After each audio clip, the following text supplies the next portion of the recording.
Hello everyone, welcome back to my YouTube channel economics by Renu. Micro economics का हम 4th chapter continue कर रहे हैं, जिसमें हम देख रहे थे इंडिफरेंस कर्व एनालिसिस। और लास्ट वीडियो में हमने देखा था कि budget set and budget line क्या क्या होती हैं। अगर नहीं देखा हो तो आप पहले उस वीडियो को ज़रूर देखें।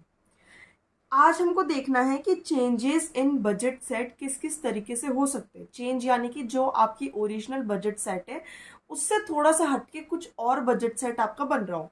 ओरिजिनल बजट सेट हमारा क्या था, एक्स एक्सिस पे कोई कमोडिटी, वाई पे कोई कमोडिटी, और हमारा ये जो लाइन निकल के आ रही थी ये हमारी बजट लाइन निकल के आ रही थी। तो हमने जो भी कॉम्बिनेशन इस पे ड्रॉ करे थे वो हमारे बजट सेट हुए। पर अब हम कह रहे हैं कि चेंजेस इन बजट सेट हमको दिखाना है। तो चेंजेस दो तरीके से आते हैं, या तो वो शिफ्ट करेगा कर्व, या तो वो कर्व रोटेट करेगा। शिफ्टिंग और रोटेशन में दोनों में अंतर है। शिफ्टिंग के अंदर अगर ये मेरा X axis and Y axis पे एक कर्व है, शिफ्ट में वो पूरा अपना वो प्लेस छोड़ के दूसरे प्लेस पे शिफ्ट हो जाएगा। यानी कि अब ये इस पॉइंट पे आ जाएगा, पहले ए बी पर था, अब वो ए डैश बी डैश पे आ जाएगा। यानी कि जिस पॉइंट पे वो पहले लाए कर रहा था उस प्लेस को छोड़ के वो दूसरे प्लेस पे चला जाए, तो वो हो जाएगा शिफ्टिंग। और रोटेशन के अंदर क्या रहता है कि एक किसी पॉइंट को वो छोड़ेगा। यानी कि मान लीजिए एक्स एक्सिस है और वाई एक्सिस है, आपकी पहले ये लाइन थी, अब उसने क्या बोला कि मैं वाई को तो नहीं छोड़ रहा लेकिन मैं एक्स में आगे बढ़ रहा हूँ, तो ये मेरी रोटेशन हो जाएगी। यानी कि एक पॉइंट को पकड़ के आप दूसरे पॉइंट को रोटेट कर रहे हैं, तो वो रोटेशन कहलाएगा। अब हम देख लेते हैं कि शिफ्ट इन बजट लाइन और रोटेशन ऑफ बजट लाइन किस किस तरीके से हो सकता है। तो शिफ्ट इन बजट लाइन तब होता है जब कंज्यूमर की इनकम यानी कि वाई इंक्रीज हो जाती है, पर प्राइजेस आपके कांस्टेंट ही रहेंगे।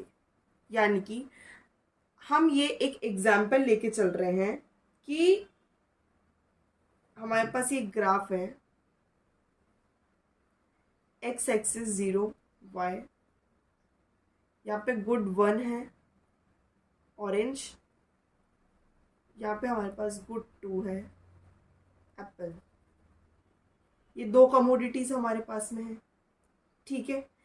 अभी हमारी बजट लाइन ये लाई कर रही है। हम मान लेते हैं कि ये 60 है इसका कंजम्पशन, या 90, 120, देन यहाँ पे कितना हो जाएगा हमारा 30 एंड 0। यहाँ पे हम ले लेते हैं इसको 60 पे 30, ये 15, 45 एंड 60। यानी कि 60 कंजम्पशन हम कर रहे हैं गुड 2 एप्पल का, और 30 यूनिट्स कंजम्पशन कर रहे हैं हम ऑरेंज का। तो ये हमारी ओरिजिनल बजट लाइन है ए बी। इसको हम क्या नाम दे देंगे, existing budget line. Existing budget line यानी कि अभी आपकी बजट लाइन ये है जब आपकी इनकम थी ₹100, ठीक है। तो जब आपके पास 100 रुपीज़ थे तो आप इस तरीके से कुछ अपनी बजट लाइन को सेट कर रहे हैं। लेकिन अब आपकी इनकम इंक्रीज हो जाती है। फर्स्ट पॉइंट हम क्या लेंगे, इंक्रीज इन इनकम। तो वो कितने से इंक्रीज हो रही है, ₹100 से इंक्रीज होके वो हो रही है ₹150। तो अब आप ये सोचिए, जब आपकी इनकम इंक्रीज हो रही है तो आप क्या सोचेंगे, आप कमोडिटी का कंजम्पशन इंक्रीज कर देंगे। पर हमारी प्राइजेस कांस्टेंट है। अगर प्राइस कांस्टेंट नहीं रहेगी तो हमारे लिए मुश्किल हो जाता है कुछ भी सेट करना। तो हमारी यहाँ पे प्राइजेस कांस्टेंट है और हम देख रहे हैं कि हमारी इनकम इंक्रीज हो चुकी है, तो हम इसका भी प्रोडक्शन इंक्रीज कर देंगे और हम इसका भी प्रोडक्शन इंक्रीज कर देंगे। यहाँ पे प्राइजेस कांस्टेंट है इसलिए हम दोनों का प्रोडक्शन इंक्रीज करेंगे। तो आपकी इनकम अब 150 हो गई है, तो हम जो कंजम्पशन है वो ए से इंक्रीज करके बी कर रहे हैं यहाँ पर, और यहाँ पे सी कर रहे हैं, और यहाँ बी से इंक्रीज करके हम यहाँ पे डी कर रहे हैं। फिर इसके पैरेलल हम एक लाइन ड्रॉ कर देंगे। तो ये जो नई लाइन निकल के आई, ये सी डी, ये क्या हो जाएगा हमारा शिफ्ट इन बजट लाइन। कौन सा शिफ्ट है ये, फॉरवर्ड शिफ्ट, जहाँ पे हमारी इनकम ₹100 से इंक्रीज होके ₹150 हो चुकी है। तो ये तो हुआ हमारा फॉरवर्ड शिफ्ट जब हमारा इनकम इंक्रीज हो रहा है। लेकिन अब दूसरा केस हमें क्या देखना है, डिक्रीज इन इनकम। यानी कि जब आपकी इनकम डिक्रीज हो रही है, अगर ये 100 रुपीज़ थी, अब वो डिक्रीज होके 80 रुपीज़ हो चुकी है, तब बजट लाइन कहाँ शिफ्ट होगी? आगे तो शिफ्ट होगी नहीं। आप कंजम्पशन कैसे बढ़ाएंगे अगर आपकी इनकम ही कम है? तो आप इस बजट लाइन को पीछे की तरफ यानी कि बैकवर्ड शिफ्ट करेंगे। अब हम कहाँ पे शिफ्ट करेंगे इसको? इस तरीके से। ये फॉरवर्ड शिफ्ट हो रही थी जब आपकी इनकम इंक्रीज हो रही है, अब ये बैकवर्ड शिफ्ट होगी जब आपकी इनकम डिक्रीज हो रही है। इस पॉइंट को हम नाम देते थे ई एंड एफ। तो ये जो बजट लाइन है वो क्या दिखाएगी? Shift in budget line. कौन सा? बैकवर्ड। और जब आपकी इनकम ₹100 से डिक्रीज होके ₹80 रह गई। तो आई होप आपको शिफ्ट वाला पोर्शन समझ आया होगा। शिफ्ट कब होगा? जब आपकी इनकम, कंज्यूमर की इनकम को हम इंक्रीज कर रहे हैं लेकिन प्राइस उसका कांस्टेंट रहेगा। दो तरह के शिफ्ट रहेंगे, एक फॉरवर्ड शिफ्ट और एक backward shift. Existing price line आपकी, बजट लाइन आपकी ए और बी है। जब आपकी इनकम इंक्रीज हुई तो आप शिफ्ट होके सी डी पे जाएंगे, और अगर आपकी इनकम डिक्रीज होगी तो आप बैकवर्ड आके ई एफ पर आ जाएंगे। अब हमको देखना है रोटेशन कैसे होगा। रोटेशन के अंदर हम ये मान के चलते हैं कि हमारी जो प्राइजेस है वो चेंज होती है, ठीक है। अब वो प्राइस या तो बढ़ेगी या तो कम होएगी किसी एक कॉमोडिटी की। अगर एक कॉमोडिटी की शिफ्ट हो रही है, चेंज हो रही है, तभी हम उसको रोटेट कर पाएंगे। फॉर एग्जाम्पल अभी हम पहले एक्स एक्सिस का रोटेशन देख लेते हैं। यहाँ पे सेम चीज़ डिज़ाइन करनी है हमको, यहाँ पे भी ड्रॉ करके रख लेते हैं। यहाँ पे गुड वन, वापस कौन सा हमारा था? ऑरेंज। इधर भी गुड वन हमारा कौन सा था? ऑरेंज। यहाँ हम लेंगे गुड टू जो कि है एप्पल। यहाँ पे भी गुड टू रखना है जो कि है एप्पल। अब यहाँ पे हमको क्या देखना है कि एक्स कमोडिटी की जो प्राइस है वो डिक्रीज हो चुकी है, यानी कि जो पहले 10 रुपए का आपको एक्स कमोडिटी मिल रहा था वो 8 रुपीज़ का मिल रहा है, यानी कि प्राइस फॉल हो गई है। तो ये आपका ओरिजिनल बजट लाइन है ए एंड बी। अब जाहिर सी बात है, अगर एक्स कमोडिटी की प्राइस डिक्रीज हो रही तो आप ज़्यादा से ज़्यादा उसका कंजम्पशन करेंगे। तो पहले अगर मान लीजिए आप इधर कंजम्पशन कर रहे थे तो अब आप उस कंजम्पशन को इंक्रीज करके किसी इस पॉइंट पे लाएंगे। पर वाई कमोडिटी के आपका कंजम्पशन सेम रहेगा क्योंकि इसकी प्राइस चेंज नहीं हुई है। तो ए से शिफ्ट करके अब आप उसको यहाँ पे लेके आएंगे इस वाले पॉइंट पे बी डैश पे। यानी कि जब आपकी प्राइस डिक्रीज हो रही है तो आप उस पर्टिकुलर कमोडिटी का कंजम्पशन इंक्रीज कर देते हैं। आपके पास दो कमोडिटी मार्केट में, ऑरेंज एंड एप्पल। आप पहले जब आपकी 10 रुपए का प्राइस था ऑरेंज का, तब आप ये कमोडिटी का बजट सेट आप ड्रॉ कर रहे थे। लेकिन जब एक्स कमोडिटी की प्राइस लो हो गई है कि अब मार्केट में दाम सस्ता आ रहा है, तो आप उसको इंक्रीज करने की कोशिश करेंगे उसका कंजम्पशन। तो ए बी से रोटेट होके आप किस पाएंगे? ए बी डैश के ऊपर, ठीक है। अब दूसरा केस क्या है कि 10 रुपए से इंक्रीज होके प्राइस हो गई हमारी 12 रुपए, ठीक है।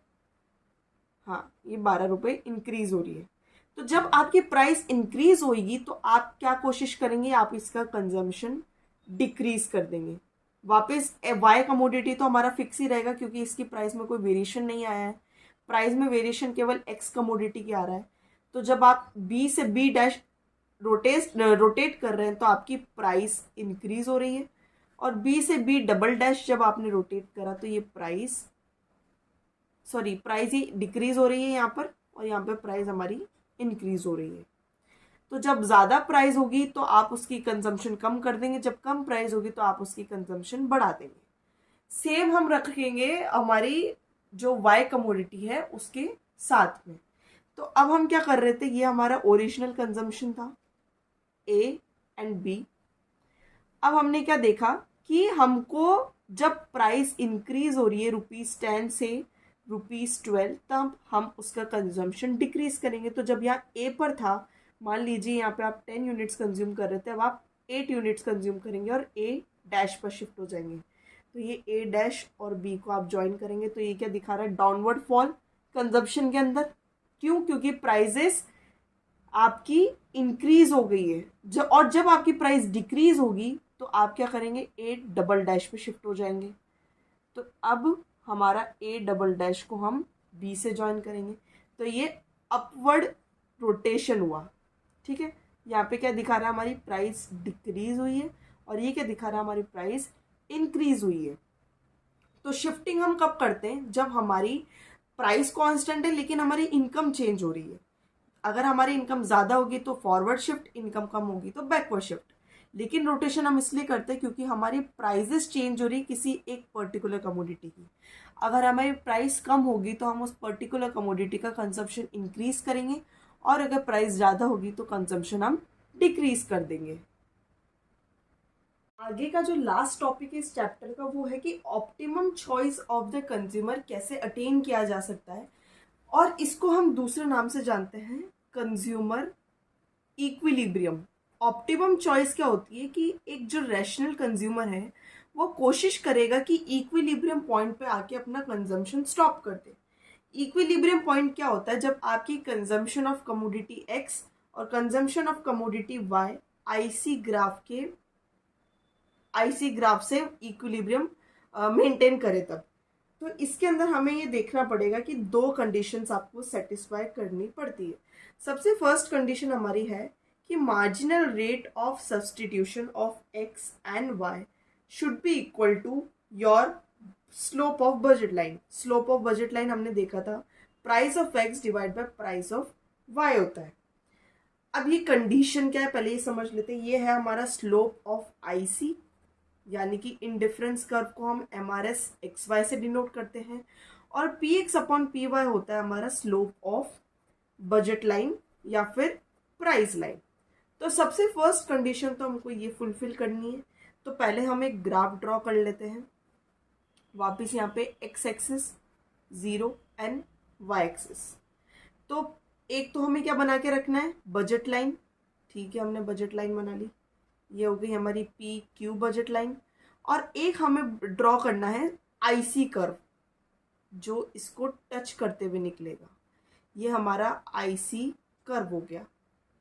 ठीक है, सेकंड कंडीशन हमारी आ रही है IC is convex to the origin at the point of equilibrium, यानी कि इक्विलिब्रियम पॉइंट वहां होगा जब हमारे slope of IC equals to slope of budget line हो जाएगा। तो ये हमारा हो गया इक्विलिब्रियम पॉइंट।